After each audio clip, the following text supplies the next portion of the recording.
Back live in Monte Carlo on lap 51, and the man who was in second place, Kimi Räikkönen, is pulling off the racetrack. We've just seen Mark Webber, who was in third, pull off the racetrack with smoke pouring out of the airbox, indicating the engine had failed. We're under a safety car here while they clear Mark Webber's car out of the way, and Räikkönen's car too is on fire. So we've lost the second and third place man in this race. And well, Räikkönen's chances of winning it were spoiled when the safety car was deployed, because he had a few more laps of fuel in the car than Alonso, so he would have been able to go a bit further in this Grand Prix. The safety car kiboshed that because both of them had to come in immediately and make a pit stop under the safety car. It was the only thing to do in order not to lose time and track position. And now Räikkönen is out of this Grand Prix when he was looking set for certainly a chance to win it at one point.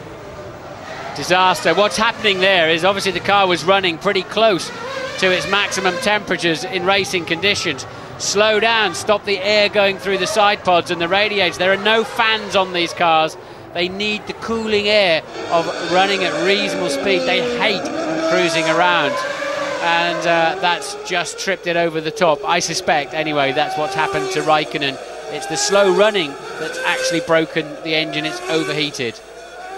Well, he's had his fair share of mechanical failures, Kimi Räikkönen, at the wheel of a McLaren Mercedes. Some of them have cost him, by the team's own admission, chance of winning the World Championship. He'd already pretty much given up on challenging for this year's World Championship, but his chances of winning Monaco were pretty strong, and it looks like yet another mechanical failure and a long walk back through the tunnel. That's a good 20 to 25 minutes to the paddock from there. Plenty of time to have some thoughts about what you do about this situation. Ted Kravitz.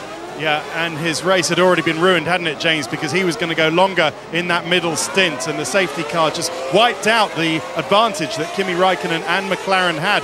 Here, the circuit that they so wanted to win. But you're absolutely right about the cooling, Martin. McLaren had actually put massive chimneys on the side of their radiators, as had Williams, as had most of the other teams. Things that you usually see in Malaysia and Bahrain, but they put them on here because all of the cooling was just so tight. Yeah, you need the power of the engine coming out of the end of the crankshaft into the gearbox. Not that race. Did they fuel it? And there's a forlorn Kimi Räikkönen still trying to find his way back. It's a very lonely Kimi Räikkönen who makes his way back to through the tunnel. He's walking slowly. He's not in any great hurry to get back and face the team. Definitely a chance of a win here this afternoon. At the moment, Alonso in mid-90s when he was with the Benetton team was Schumel. Only by a fraction from Michael Schumacher, who's down in 7th place. Got a lot of time to find, but he's got a big gap in front of him. We're going to now see. Rare indeed. There is Kimi Räikkönen. He's not even gone back to the paddock. He's got his shirt off. He's on his boat, which has a splendid name, One More Toy. He's with some of his best mates from Finland who've consumed their own weight in champagne and beer while he's been off the pot all weekend. And I bet he fancies a drink now after the huge disappointment